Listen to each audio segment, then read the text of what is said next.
Selamat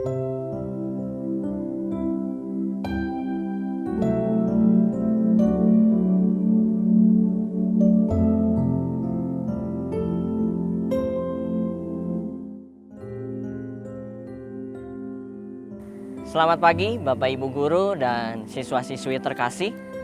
Bagaimana kabar hari ini? Semoga dalam keadaan baik, sukacita selalu dan tetap semangat. Bersyukur hari ini kita dapat bersekutu bersama untuk beribadah kembali. Mari kita bangkit berdiri, kita naikkan pujian, bertemu dalam kasih-Nya.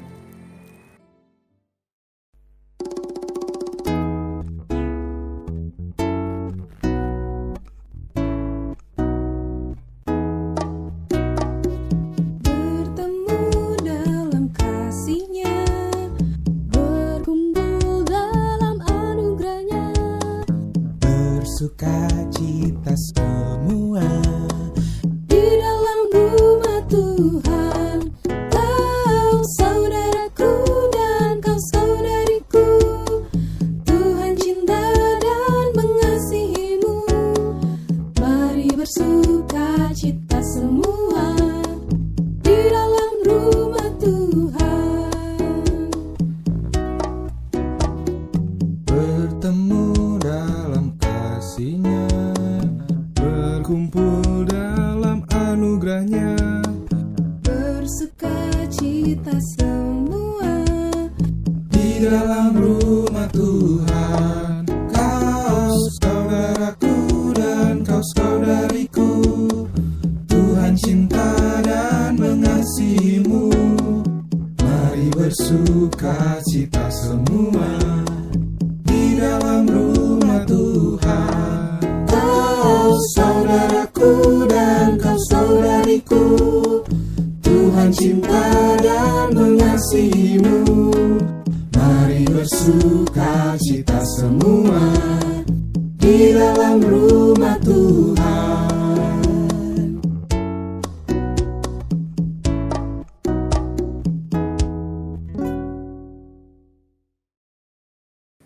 Selamat pagi Bapak Ibu Guru dan anak-anakku sekalian. Sebelum kita mendengarkan firman Tuhan, mari kita bersatu di dalam doa. Tuhan Allah Bapa kami yang bertata di kerajaan surga yang mulia, di kesempatan kali ini Tuhan, kami bersyukur atas hari baik serta atas kesehatan yang boleh kami peroleh, sehingga kami bisa hadir di sini untuk bisa mendengarkan sebagian firman-Mu. Kami mohon kepadamu Bapa, bantulah kami dalam memahami apa yang Engkau kehendaki dan Engkau rencanakan dalam diri kami melalui firman yang akan kami baca dan perdengarkan. Hingga firman itu bisa menjadi pedoman bagi diri kami, sehingga dalam kami melihat, agar kami bisa melihat dengan cara-Mu, dan dalam bertindak, agar bisa bertindak sesuai dengan kehendak-Mu. Kami siap mendengarkan firman-Mu Tuhan, di dalam nama Tuhan Yesus Kristus, kami mengucap syukur dan berdoa. Amin. Bapak Ibu Guru sekalian serta seluruh siswa, apa yang terpikir oleh kita ketika kita mendengar kata pahlawan? Dalam Kamus Besar Bahasa Indonesia, kata pahlawan diartikan sebagai orang yang menonjol karena keberanian dan pengorbanannya dalam membela kebenaran. Atau arti kata lain, pahlawan juga adalah pejuang yang gagah berani.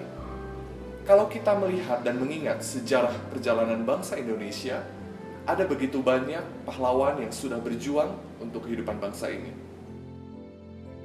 Pertanyaannya, apakah pahlawan hanya menunjuk kepada mereka yang berjuang untuk bangsa ini? Pahlawan juga dapat dimaknai dalam arti yang lebih luas. Hari ini, kita akan bersama merenungkan bahwa menjadi seorang pahlawan adalah ketika kita bersedia untuk menghayati panggilan hidup kita sebagai saluran berkat dari Allah. Hari ini kita akan berkenalan dan belajar dari sosok Dr. Handoko Gunawan, seorang yang dipanggil untuk mengabdi dalam pelayanan sebagai dokter dan menghidupi panggilan yang Tuhan percayakan kepadanya. Siapakah dia? Mari kita bersama saksikan videonya.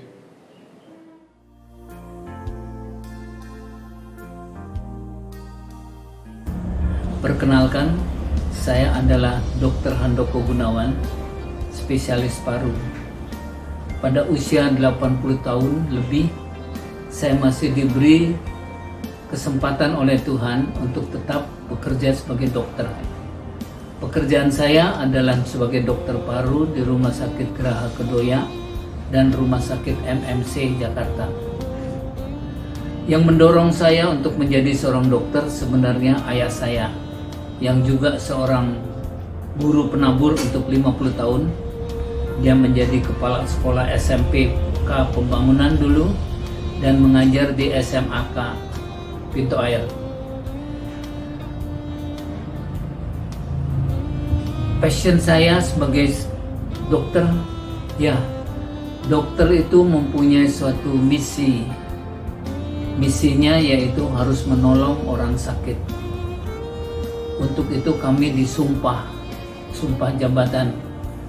Karena itu walaupun menangani penyakit COVID adalah sangat berbahaya, bisa mengancam jiwa kita tetap harus menanganinya. Patut diingat bahwa korban dokter yang meninggal karena COVID saat ini sudah 133 di Indonesia.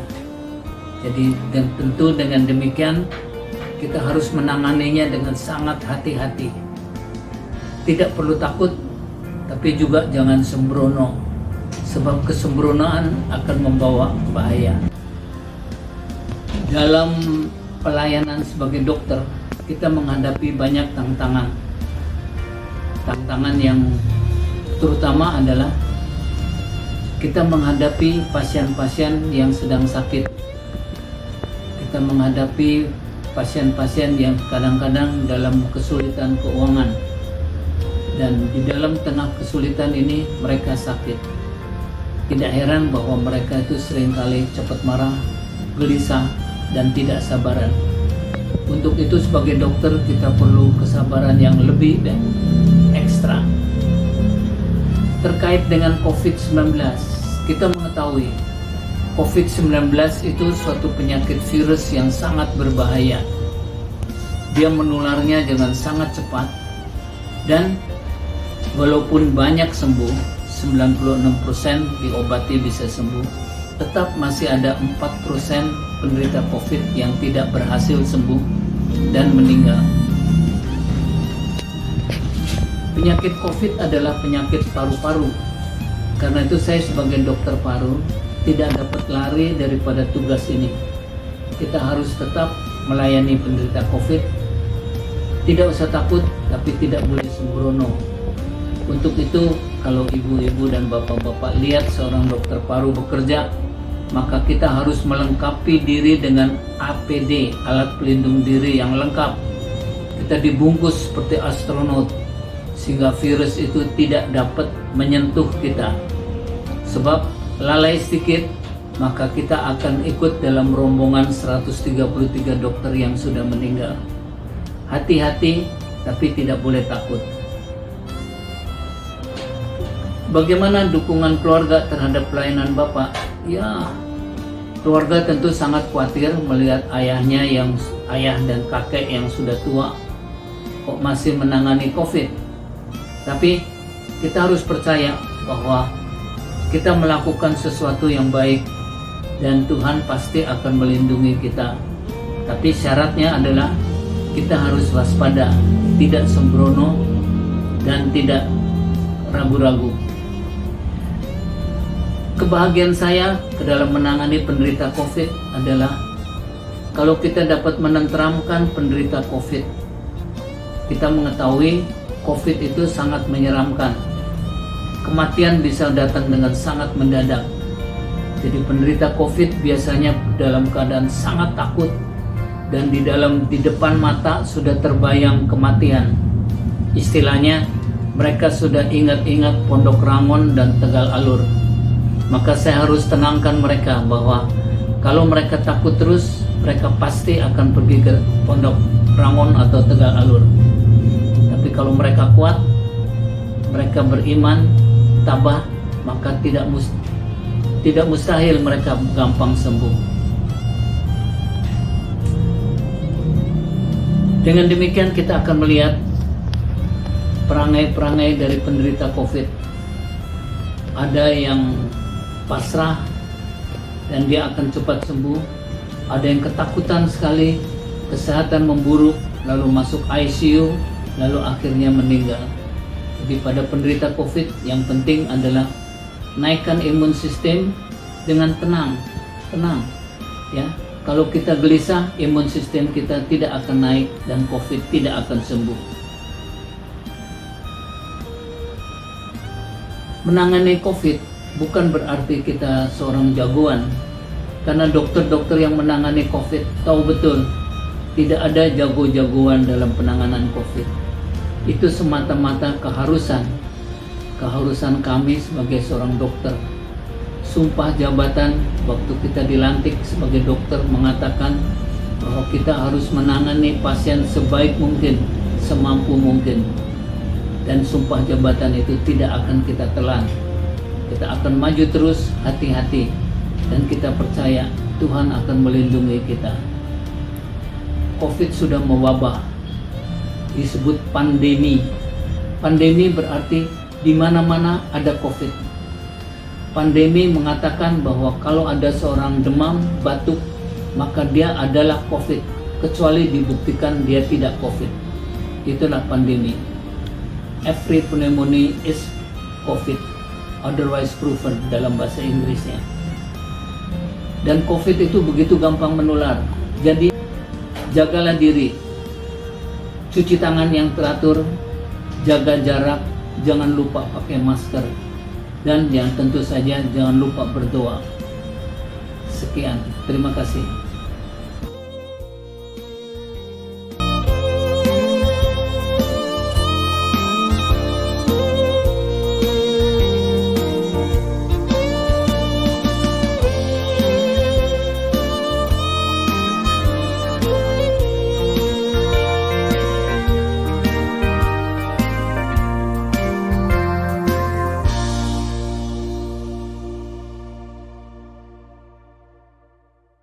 Saudara-saudara yang dikasihi Tuhan, apa yang bisa kita pelajari dari sosok Dr. Handoko?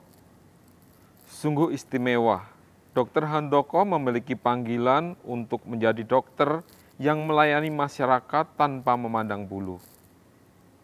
Siapapun yang membutuhkan pertolongannya, Dr. Handoko dengan sepenuh hati melakukan yang terbaik sebagai bentuk tanggung jawab dan panggilan yang Tuhan percayakan kepadanya. Hal ini tentu tidak mudah, terlebih situasi saat ini yang masih menghadapi pergumulan karena pandemi COVID-19. Grafik jumlah pasien COVID-19 belum menunjukkan adanya penurunan yang signifikan. Sebagai seorang dokter yang setiap hari menghadapi pasien, ditambah usianya yang sudah tidak muda lagi, tentu ia rentan untuk tertular. Tapi hal itu tidak membuat semangatnya ciut. Disinilah kita belajar dari sosok Dr. Handoko. Menghadapi situasi tersebut, ia tetap berkomitmen untuk melakukan tugasnya.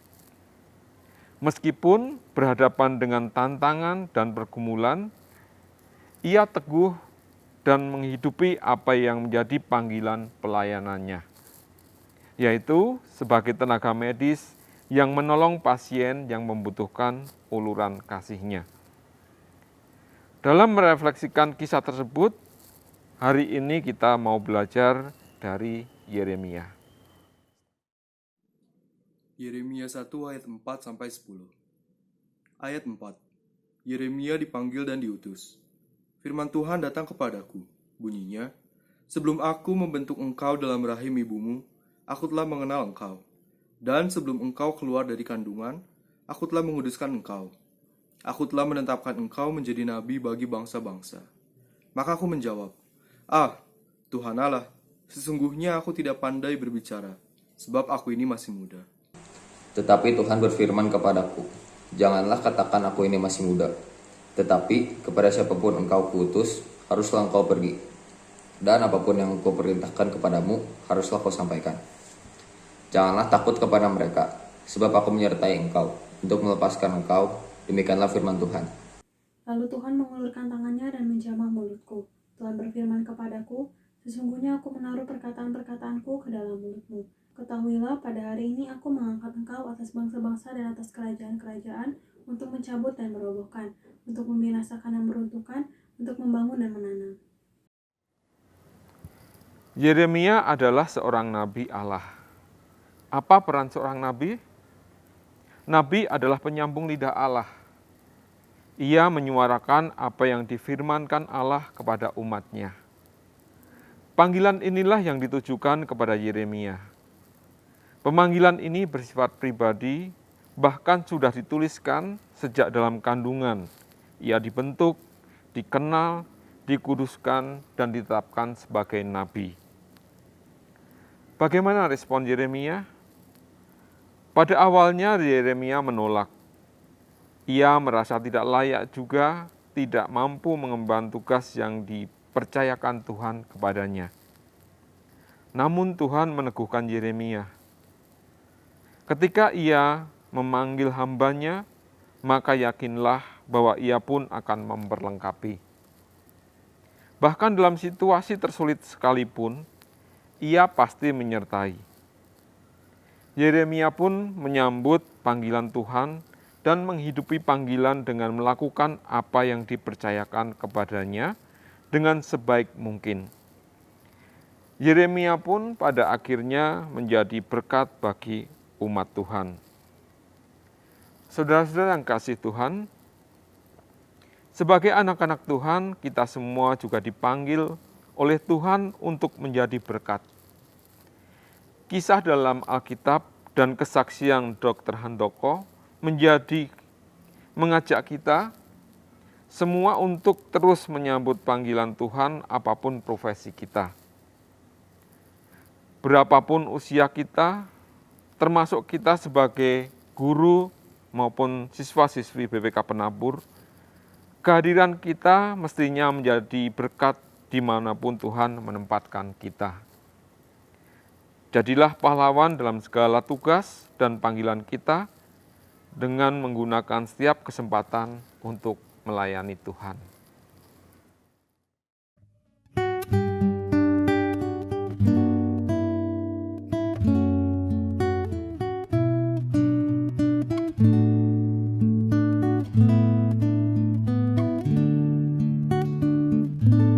Hidup ini adalah kesempatan. Hidup ini untuk melayani Tuhan. Jangan sia-siakan waktu yang Tuhan beri. Hidup ini harus jadi berkat. Oh Tuhan, pakailah hidupku selagi aku masih kuat.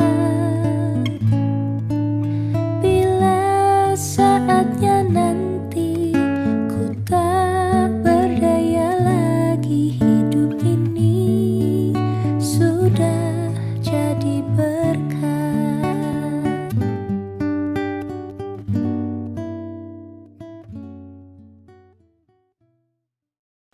Kepada Bapak Ibu Guru beserta seluruh siswa, mari kita naikkan doa syafaat kita di pagi hari ini. Mari kita berdoa. Bapa yang baik, Tuhan Yesus, terima kasih untuk hari ini. Terima kasih untuk pagi hari ini Bapa. Kebaktian kami sudah selesai dan pada saat ini Tuhan kami menaikkan doa syafaat kami. Bapa, di pagi hari ini Tuhan kami bersyukur untuk firman Tuhan yang boleh dibagikan untuk kami untuk pagi hari ini. Biar semuanya juga Tuhan boleh kami dengar dan boleh kami lakukan dalam kehidupan kami setiap hari. Bapa yang memampukan kami untuk itu semua ya Bapa.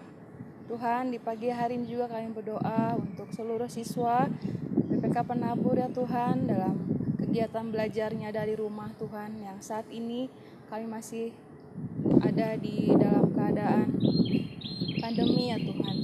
Bapa yang berkati mereka di dalam belajar mereka setiap hari, berikan mereka semangat, sukacita Tuhan. Begitu juga dengan orang tua yang tetap menemani mereka Tuhan dalam belajarnya setiap hari.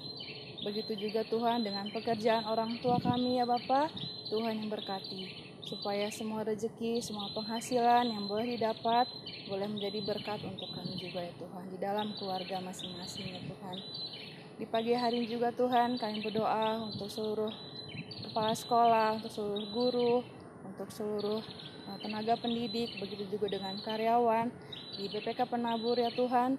Bapa yang satukan hati kami untuk selalu bekerja, untuk melaksanakan kewajiban dan tanggung jawab kami ya Bapa. Supaya semua juga menjadi sukacita, membawa berkat kami setiap hari dalam kami melaksanakan tugas kami. Terima kasih ya Tuhan, berkati kesehatan kami juga dalam kami menghadapi semua kondisi saat ini Tuhan. Bapa yang berikan kami kesabaran, semua protokol kesehatan yang harus kami laksanakan Tuhan setiap hari. Bapa yang jaga kami, supaya kami juga tetap tertib Tuhan dalam setiap hal yang boleh kami lakukan ya Bapa. Di pagi hari juga Tuhan, kami mau berdoa untuk seluruh pemerintah yang boleh berusaha untuk menyediakan obat, vaksin yang boleh dipersiapkan Tuhan untuk mengatasi dan mengobati seluruh penyakit pandemi ini ya Bapa. Tuhan yang berkati, Bapa yang berikan kami semua semangat, tenaga kesehatan, para dokter, tenaga medis juga, Tuhan yang berkati semuanya ya Bapa. Terima kasih Tuhan untuk doa kami di pagi hari ini, Bapa yang boleh tetap sempurnakan semuanya ya Bapa.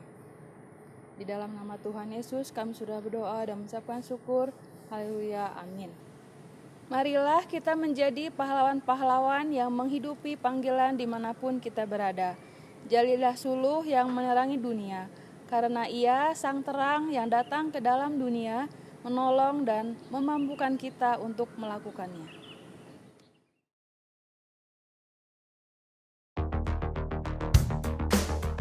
Sungguh inginkah engkau lakukan hal besar, jangan tunggu tiba saatnya.